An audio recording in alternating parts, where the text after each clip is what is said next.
Semangat pagi anak-anak, semoga semua dalam keadaan baik dan sehat ya. Hari ini kita akan belajar matematika bersama kembali tentang materi yang baru yaitu bab statistika bagian yang pertama hari Rabu 17 Maret 2021. Sebelum memulai belajar, siapkan dulu buku paket matematika dan alat tulismu ya. Nah, apabila sudah siap, kita mulai pembelajaran hari ini. Apa itu statistika? Statistika adalah ilmu tentang merencanakan, mengumpulkan, menganalisis, menafsirkan, dan mempresentasikan data. Statistika sangat dibutuhkan dalam kehidupan sehari-hari. Manfaat statistika adalah menyajikan data yang terkumpul supaya lebih mudah dibaca dan dipahami. Penyajian data dapat berupa diagram atau tabel. Tahukah kamu siapakah orang pertama yang menyajikan data dalam tabel? Ya, dia adalah John Brown pada tahun 1662.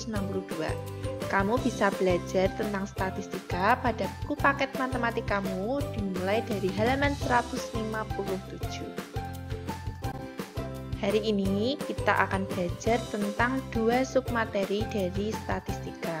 Yang pertama adalah tentang pengumpulan data dan yang kedua tentang bagaimana cara membaca dan menafsirkan data. Pertama, pengumpulan data.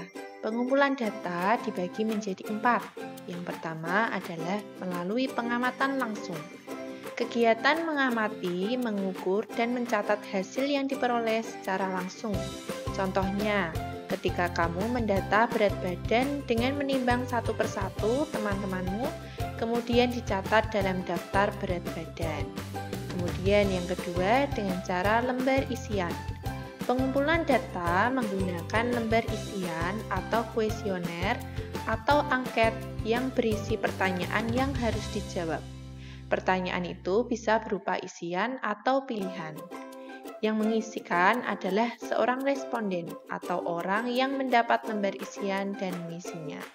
Jawaban kemudian dikumpulkan dan menjadi data. Pengumpulan data selanjutnya adalah tanya jawab. Kegiatan tanya jawab dapat dilakukan melalui kegiatan wawancara secara langsung. Kemudian jawaban yang diperoleh dicatat sebagai data. Contohnya, ketika pengumpulan data hobi teman-temanmu dengan bertanya langsung pada temanmu satu persatu. Kemudian pengumpulan data yang keempat yaitu dengan cara pengambilan data orang lain. Kegiatan ini mengumpulkan data dari data yang sudah diperoleh orang lain karena tidak dapat mengumpulkan sendiri. Contohnya, misalkan kamu ingin mengumpulkan data pengunjung perpustakaan yang kamu peroleh dari petugas perpustakaan. Yang kedua, bagaimana cara membaca dan menafsirkan data? Membaca data dalam bentuk tabel dan diagram batang. Pada kesempatan hari ini, kita akan belajar mengenai dua bentuk penyajian data. Yang pertama, tabel. Tabel adalah daftar yang berisi jumlah data atau informasi berupa kata maupun bilangan yang tersusun dengan garis pembatas. Sedangkan yang kedua, bentuk penyajian data diagram batang adalah diagram yang menyajikan data dalam bentuk persegi panjang tegak atau mendatar yang sama besar dan terpisah. Kamu bisa melihat gambarnya pada contoh bentuk tabel dan contoh bentuk diagram batang tersebut. Cara membaca data dan menafsirkan data dalam bentuk tabel. Membaca dan menafsirkan ini berbeda ya anak-anak. Membaca data dalam bentuk tabel itu menyebutkan informasi yang hanya tertulis pada tabel tersebut. Sedangkan ketika anak-anak menafsirkan data dalam bentuk tabel, anak-anak akan menemukan informasi lain mengenai data tersebut yang tidak tertulis pada tabel. Coba anak-anak perhatikan tabel tinggi badan siswa kelas 4 tersebut. Yang pertama, kita coba membaca data pada tabel tersebut ya. Yang pertama, siswa yang mempunyai tinggi badan 136 cm sebanyak 3 orang. yang ditunjukkan dengan 3 turus ini. Kemudian yang kedua, siswa yang mempunyai tinggi badan 138 cm sebanyak 11 orang. Siswa yang mempunyai tinggi badan 141 cm sebanyak 5 orang. Siswa yang mempunyai tinggi badan 144 cm sebanyak 5 orang. Siswa yang mempunyai tinggi badan 146 cm sebanyak 6 orang. Jadi turus ini menggambarkan berapa jumlah banyak siswa tersebut. Kemudian data yang bisa dibaca selanjutnya adalah siswa dengan tinggi badan kurang dari 140 cm sebanyak 14 orang. Mengapa 14 orang? Karena yang di bawah 140 cm ada 11 ditambah 3 orang. Sedangkan siswa dengan tinggi badan lebih dari 140 cm sebanyak 16 orang. Dari yang memiliki tinggi 141 cm sampai 146 cm, yaitu 5 tambah 5 tambah 6 sama dengan 16 orang. Kedua, menafsirkan data. Menafsirkan data tadi adalah menemukan data yang tidak tercantum pada tabel tersebut. Nah, dari tabel tinggi badan siswa kelas 4 ini, data yang bisa kita ambil meskipun tidak tercantum adalah yang pertama, tinggi badan 136 cm adalah tinggi badan terendah siswa kelas 4. Sedangkan tinggi badan 146 cm adalah tinggi badan tertinggi siswa kelas 4. Kemudian data yang tidak tercantum tetapi bisa kita simpulkan adalah sebanyak 30 siswa kelas 4 sudah diukur tinggi badannya. Caranya yaitu dengan menjumlahkan banyak siswa pada setiap tinggi badannya. 3 tambah 11 tambah 5 tambah 5 tambah 6 sama dengan 30 siswa. Selanjutnya yaitu diagram batang. Diagram batang dibedakan menjadi dua, yaitu diagram batang horizontal dan diagram batang vertikal. Bentuk diagram batang horizontal adalah diagram batang yang menunjukkan perbandingan tiap kategori dengan batang yang mendatar dengan lebar yang sama dan terpisah satu sama lain. Kemudian diagram batang vertikal yaitu diagram batang yang menunjukkan perbandingan tiap kategori dengan batang yang berdiri tegak dengan lebar yang sama dan terpisah satu sama lain. Kamu bisa melihat perbedaannya pada gambar tersebut. Pada gambar diagram batang horizontal dan diagram batang vertikal, data penjualan buku.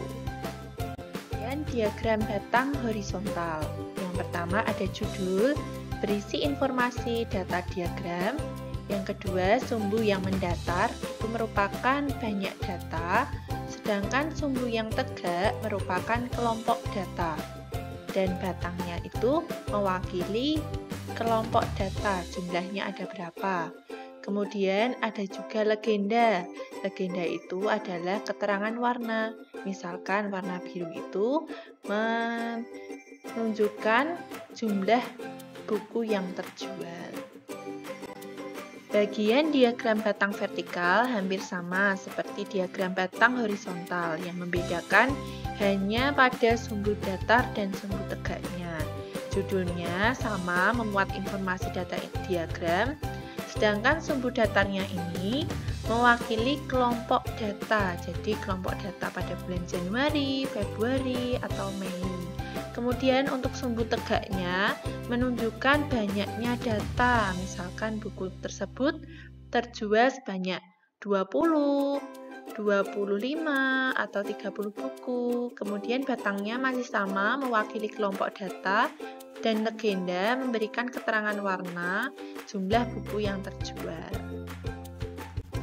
Sekarang kita coba bersama-sama membaca data pada diagram batang berikut mengenai data penjualan buku. Yang pertama, data penjualan buku yang terjual pada bulan Januari sampai Mei adalah sebagai berikut. Pada bulan Januari terjual sebanyak 20 buku. Bulan Februari terjual sebanyak 15 buku. Kemudian, banyak buku yang terjual pada bulan Maret adalah 33 buku karena diagram tersebut tingginya berada di antara 30 dan 35. Kemudian, buku yang terjual pada bulan April adalah 25 buku, sedangkan yang terjual pada bulan Mei adalah 10 buku. Jadi, tinggi diagram ini atau tinggi diagram batangnya diurutkan dengan jumlah banyak buku yang terjual. Sekarang yang kedua, kita coba menafsirkan data diagram batang. Nah, menafsirkan data ini berarti mencari informasi yang tidak tercantum pada diagram tersebut, tetapi kita membuat kesimpulan sendiri setelah kita melihat atau membaca diagram batang tersebut. Yang pertama, buku yang terjual paling banyak adalah pada bulan Maret, karena diagram batang pada bulan Maret ini mempunyai tinggi yang tertinggi. Kemudian yang kedua, buku yang terjual paling sedikit pada bulan Mei, karena diagram yang paling rendah ini ada pada bulan Mei. Kemudian penjualan buku mengalami penurunan pada bulan Februari. Kemudian dari bulan Maret ke bulan April ini juga mengalami penurunan. Dan pada bulan April ke bulan Mei juga mengalami penurunan. Penjualan buku mengalami peningkatan pada bulan Februari ke bulan Maret. Itulah informasi yang bisa kita simpulkan setelah kita menafsirkan data pada penjualan buku dalam diagram batang tersebut. Cukup sekian anak-anak pembelajaran kita hari ini mengenai statistika. Yang pertama tadi anak-anak sudah belajar tentang pengumpulan data. Yang kedua bagaimana cara membaca data dan menafsirkan data dalam bentuk diagram batang dan juga tabel. Sekarang tugas anak-anak adalah mengerjakan 10 soal latihan statistika bagian yang pertama pada Google Form yang dibagikan oleh guru kelasmu. Kerjakan dengan sungguh-sungguh dan teliti ya. Terima kasih karena anak-anak sudah mengikuti pembelajaran dengan baik. Jangan lupa mengerjakan tugasnya dengan sungguh-sungguh ya. Sampai jumpa pada pembelajaran selanjutnya. Semangat!